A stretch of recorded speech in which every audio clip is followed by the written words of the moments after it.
Dear students, आज हम line and angle का पार्ट 6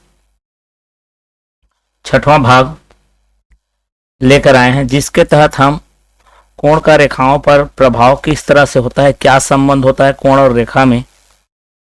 एंड हमने रेखा अलग पढ़ लिया, कोण अलग पढ़ लिया, बिंदु पढ़ लिया। अब रेखा और कोण का एक दूसरे के साथ क्या संबंध है और रेखाओं के क्या क्या गुण धर्म हैं, अर्थात उसके क्या प्रॉपर्टी है, ठीक है, उससे रिलेटेड इस टॉपिक में बात करेंगे। लेकिन उससे पहले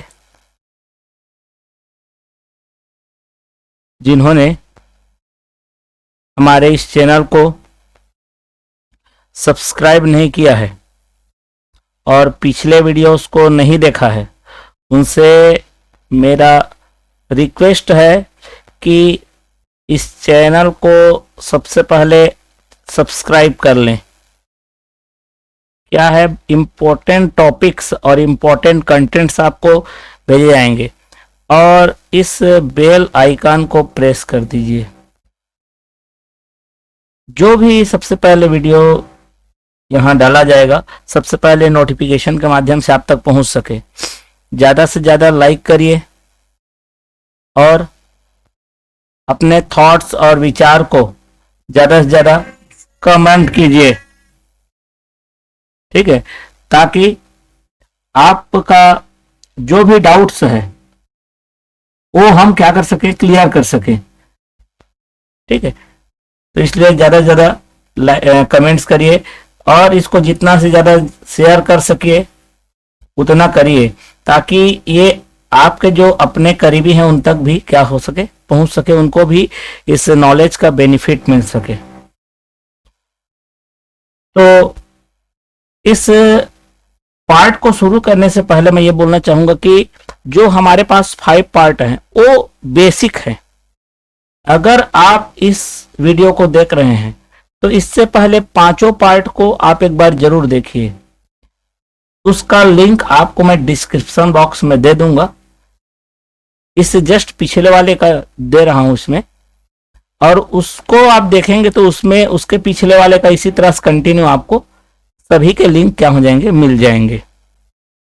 तो चलिए हम वीडियो को शुरू करते हैं, जिसमें हम आज लाइन और एंगल के टॉपिक में हम ये पढ़ेंगे कि एंगल का क्या इफेक्ट पड़ता है लाइन में। जैसा कि पिछले वीडियो में मैं बता चुका हूं कि अगर लाइंस क्या हो जाते हैं, पैरेलल होते हैं, ठीक है, तो लाइन पैरेलल होने की वजह से, उसके समांतर होने की वजह से उसके संगत कोण बराबर होते हैं। एकांतर कोण में अंतः और बाह्य दोनों बराबर होते हैं। एक ही ओर के कोणों का योग कितना होता है, 180 अंश होता है। इतना हमने किया था। तो आज हम पढ़ेंगे कि अगर एंगल पहले से दिया हुआ, अब एंगल के बेस में हमको रेखाओं को कैसे जानना है, तो इसका जस्ट उसका कन्वर्स बोलते हैं, है ना, जस्ट विलोम, उल्टा। यदि संगत कोण बराबर हैं,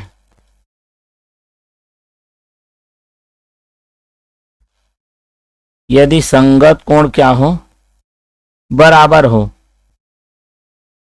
तब रेखाएं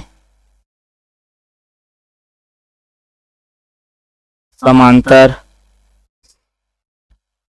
होंगी। अगर तो रेखाएं क्या होंगी, समांतर होंगी। देखो क्या होता है, एग्जाम में ना वो दे दिया रहता है, हमें ऐसा लगेगा कि वो पैरेलल है ही नहीं, हमको उससे मतलब नहीं है। अगर आपको टेढ़ा मेढ़ा भी दे दिया और अगर बोलता है यहाँ पर एंगल 1 इंडिकेट कर दिया, यहाँ पर एंगल इसको 3 ले लिया, जरूरी नहीं है कि 2 ही देगा। और आपको को उसमें दिया रहता है कि दिया गया है एंगल 1 बराबर एंगल क्या है 3। ये आपको गिवन में है, ये आपको गिवन है, पहले से दिया हुआ है, दिया गया है क्वेश्चन में। और इसको बोलता है एल, और इसको बोलता है एम, और इसको बोलता है N. Then which of the following are is true, ऐसा बोलेगा। तो आपको यहां पर श्योर हो जाना है कि तब यहां पर अब इसका आधा लिखता हूं, तब रेखाएं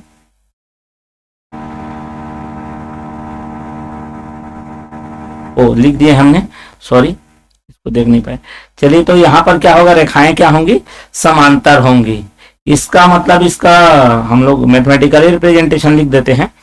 तो जब हमारे पास ऑलरेडी गिवन है कि दो एंगल इक्वल हैं और वो कैसे दिख रहे हैं दूसरे करस्पॉन्डिंग, इसीलिए बोला था जब करस्पॉन्डिंग मतलब संगत कोण हमेशा बराबर होने या समांतर होने पर नहीं, हमको केवल वो संगत दिख रहा है। मतलब एक एल के ऊपर राइट साइड, एम के ऊपर राइट साइड में, और दोनों को क्या बोल रहा है, पहले से इक्वल बोल रहा है। मतलब हम ये डिसाइड करेंगे कि एल क्या होगा, ये पैरेलल का साइन है दो, L is parallel to M, L parallel है किसके, एम के। ठीक है, इसका बहुत जगह भी क्वेश्चन करेंगे, बहुत यूज होगा ये। आपको लग रहा है दो समांतर है तो संगत कोण बराबर होता है, संगत कोण बराबर होगा तो समांतर होगा ही, ये तो कोई छोटी सी बात है भैया, इसका बहुत बड़ा यूज है। ठीक है, चलिए तो हम आगे बढ़ जाते हैं। उसी तरह से सिमिलरली हमारे पास क्या होगा, हमने उस दिन बोला था, बताया था कि अगर हमारे पास रेखाएं समांतर हैं तो उसके एकांतर कोण बराबर होते हैं। आज जस्ट उसको विलोम पढ़ेंगे। विलोम में क्या पढ़ेंगे, यदि एकांतर कोण बराबर हो,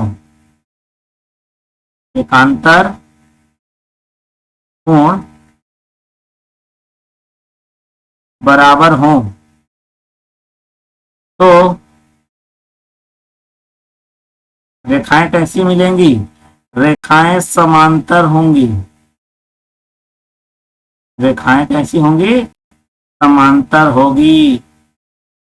When alternate angle are equal, then lines are parallel. ठीक है, डायग्राम से कुछ नहीं होगा, आपको वहां पर टेढ़ा पेच का कैसा भी है उससे कोई मतलब नहीं है। ठीक है, let it be 30 degree and this is given also 30 degree, naming दे दिया रहेगा, कोई दिक्कत नहीं है। एल एम एन ना, ये आपका डायग्राम दे दिया। Which one is the true, कौन सा इनमें से सत्य है या निम्न में से कौन सा सही है ना। तो चलिए, तो यहाँ पर क्या हो जाएगा, सिमिलरली ये वाला एंगल, ये वाला एंगल जो क्रॉस है एक दूसरे के क्या दिख रहे हैं, इक्वल दिख रहे हैं डायग्राम से, है ना। दोनों 30 डिग्री, हाँ दोनों एक दूसरे क्या है, एकांतर है, अल्टरनेट है, और इक्वल भी दिख रहे हैं। इसका मतलब इसका डेफिनेटली आप क्या मीनिंग निकालेंगे, L is parallel to M, L समांतर है ना। Then L is parallel to M, L समांतर है किसके, एम के। ठीक है, इसका यही कंक्लूजन निकलेगा, इसका बहुत यूज आने वाला है। ठीक है, चलिए आगे बढ़ जाते हैं। और कुछ प्रॉपर्टीज है, बहुत सारे प्रॉपर्टी हैं लाइंस के। तो ठीक है, चलिए आगे बढ़ते हैं। इसके बाद तो हमारे पास नेक्स्ट हमारा है, यदि किसी रेखा में लंबवत सभी रेखाएं आपस में समांतर होती हैं। थोड़ा सा वर्ड अजीब है, लिख रहा हूं उसको पहले लिख देता हूं, फिर ज्यादा समझ में आएगा, है ना। चलिए, एक रेखा पर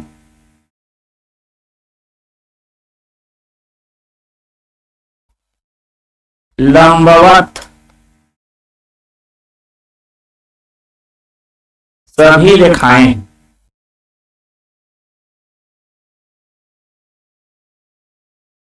आपस में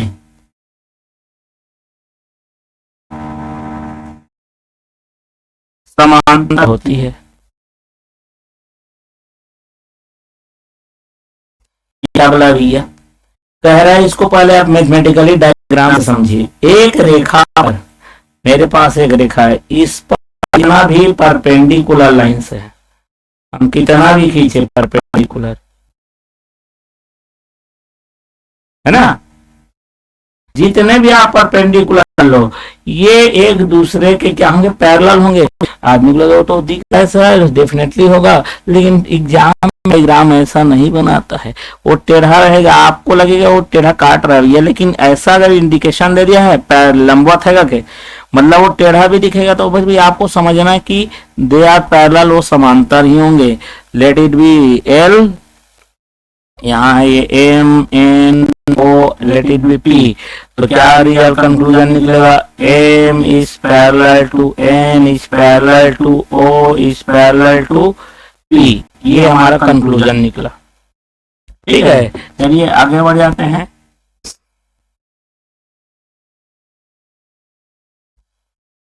नेक्स्ट हमारा है, यदि समांतर रेखाओं को कोई एक रेखा प्रतिच्छेद करे, यदि दो समांतर रेखा में से किसी एक रेखा को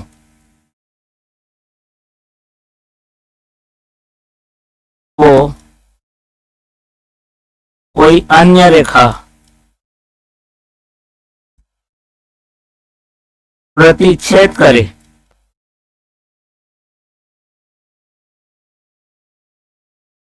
तो वह दूसरी रेखा को भी प्रतिच्छेद करेगी।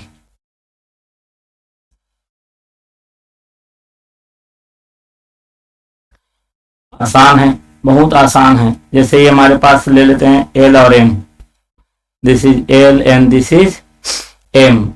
मैं बोल रहा हूं कोई एक रेखा है ना, एन किसको इंटरसेक्ट कर रही है, एल को, मतलब L is not parallel, intersect मतलब पैरेलल नहीं है किसके, एन के। ठीक है, तो डेफिनेटली क्या रहेगा, यदि ऐसा है कंडीशन कि एल है, एन को क्या कर रहा है, इंटरसेक्ट कर रहा है, प्रतिच्छेद कर रहा है, तो एन आगे अब वो तो डायग्राम में दिख रहा है, लेकिन भैया ये एक रूल है, इसका एक बहुत बड़ा प्रूफ है। ठीक है, तो चलिए, तो ये छोटे छोटे चीज है जिसको हम लोग को समझ नहीं पाते हैं। चलिए, तो एम को भी वो क्या रहेगा, डेफिनेटली एन इंटरसेक्ट करेगा, या उसको दूसरे शब्दों में कह सकते हैं कि एन कभी भी एम के क्या नहीं होगा, समांतर नहीं होगा। ठीक, तो ये एक रूल है। चलिए आगे देखते हैं।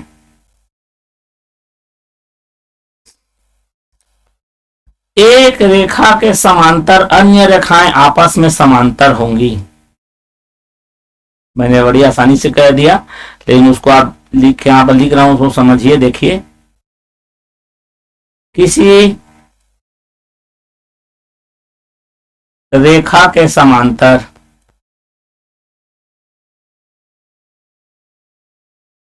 खींची गई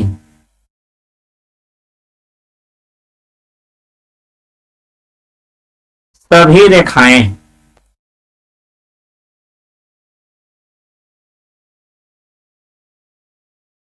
आपस में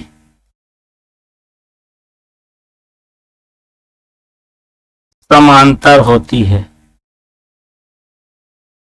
अर्थात ये कहना चाह रहा है कि मान लेते हैं मेरे पास अगर कोई एक लाइन एल दिया और इसके पैरेलल मैंने खींच दिया एम, और एल के ही पैरेलल मैंने खींच दिया एन।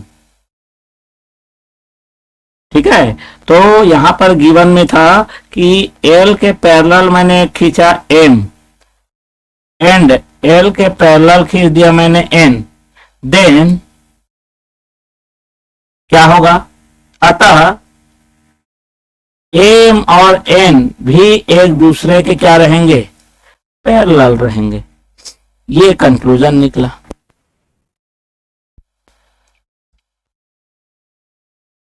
ठीक है, ये कंक्लूजन निकला। अब एक नेक्स्ट देखते हैं।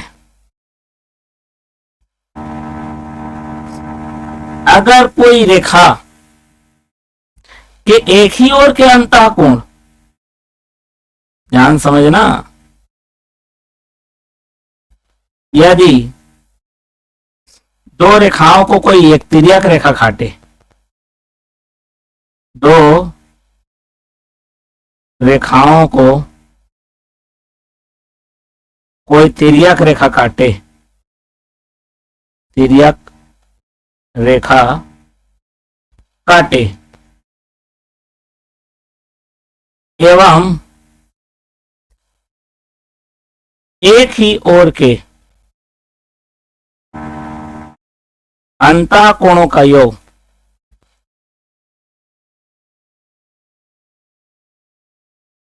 180 ना हो,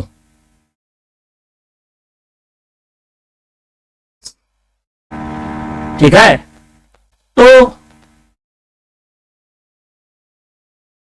वे प्रतिच्छेदी रेखा होंगी।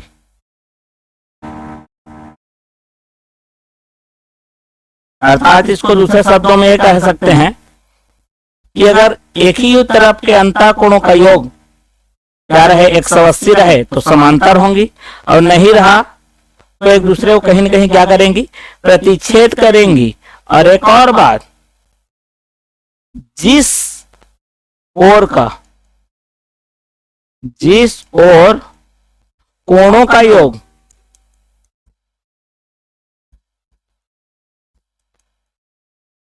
180 से कम होगा,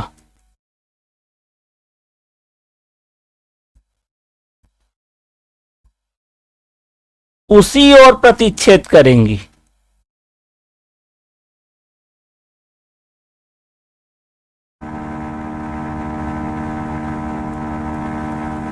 इसको डायग्राम से समझा देता हूं। जैसे कि ये देखिए, ये है, अगर मान लो ये, अब यहां पर एक ही ओर के अंतः कोण ये है और ये है, और दूसरा हमारा एक ही ओर में ये जाएंगे और ये जाएंगे, ठीक है। तो यहां पर ले लेता हूं 1 2, इसको ले लेता हूं 3 4, तो 1 2 एक साइड का है, 3 4 एक साइड का है। अगर मेरा एंगल 1 प्लस एंगल 2 है, वो ग्रेटर देन 180 हो गया। कितना हो गया मेरा? ग्रेटर देन 180, 180 से बड़ा हो गया, क्योंकि बराबरी वाला में तो हर कोई हम ध्यान दे देते हैं, लेकिन ध्यान नहीं देते ये नॉट इक्वल वाला। अगर बड़ा है किससे? 180 डिग्री से, तो डेफिनेटली एंगल 3 प्लस एंगल 4 छोटा होगा किससे जी? 180 से। शायद इसको बता चुका हूं। और इसी ओर बढ़ाने पर ही क्या करेगा एक दूसरे को, मतलब इधर कभी भी प्रतिच्छेद नहीं करेगा। इधर बढ़ाने पर, वो किधर बढ़ाने पर, जिधर का एक साइड का एंगल जो है उसका सम 180 से क्या है, छोटा है, उधरी उसी ओर ही क्या करेगा, वो एक दूसरे को प्रतिच्छेद करेगा। ठीक है, ये सब सामान्य बातें लग रही हैं, लेकिन ये इतने बड़े बड़े लॉजिक और इंपॉर्टेंट थ्योरम में आते हैं। ठीक है, चलिए देखते हैं। ये तो हो गया हमारे पास। अब इसी को और क्या कह सकते हैं कि अगर एक ही ओर के अंतः कोणों का योग करेक्ट ठीक 180 अंश हो। ठीक है, चलिए एक और रूल देख लेते हैं।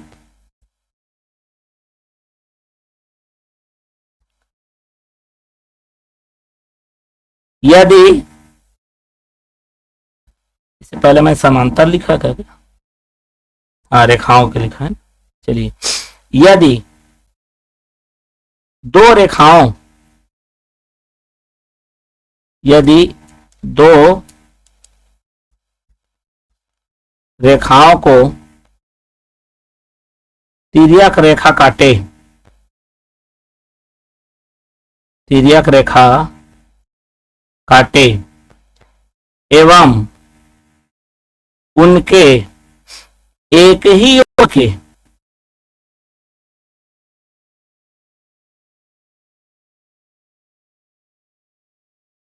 अंतः कोणों का योग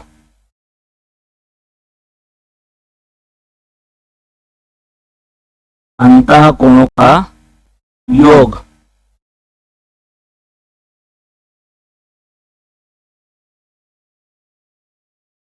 का योग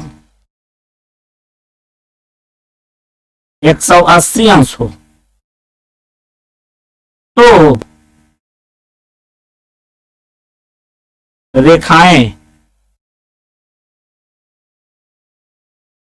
समांतर होंगी,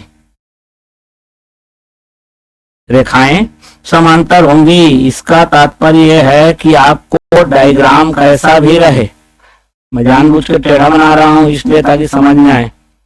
एंगल 1 2 3 और ये ले लिया 4। अगर आपको क्वेश्चन में गिवन है कि angle 1 is and plus angle 2 कितना आ रहा है, अगर 180 करेक्ट एग्जैक्ट 180 आ गया है ना, then let it be L and M, मान लेते हैं एल और एम है, तो आप इसको निश्चित रूप से एल क्या बोलेंगे, पैरेलल किसके बोलेंगे, एम की। ये आपका कंक्लूजन निकलेगा, चाहे वो डायग्राम में दिखे चाहे मत दिखे। कंफ्यूज करने के लिए डायग्राम को क्या करता है, जानबूझ के ऐसा दिखाता है।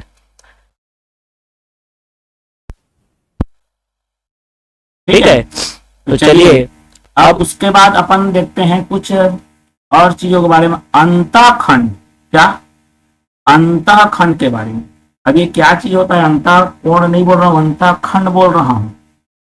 ठीक है, अंतःकोण अलग चीज है और अंतःखंड अलग चीज है, एकांतर अलग चीज है। चलिए अंतःखंड किसको पहले बोलेंगे, पहले ये समझिए। ठीक है, तो सबसे पहले मैं अंतःखंड को समझाने की कोशिश करता हूं।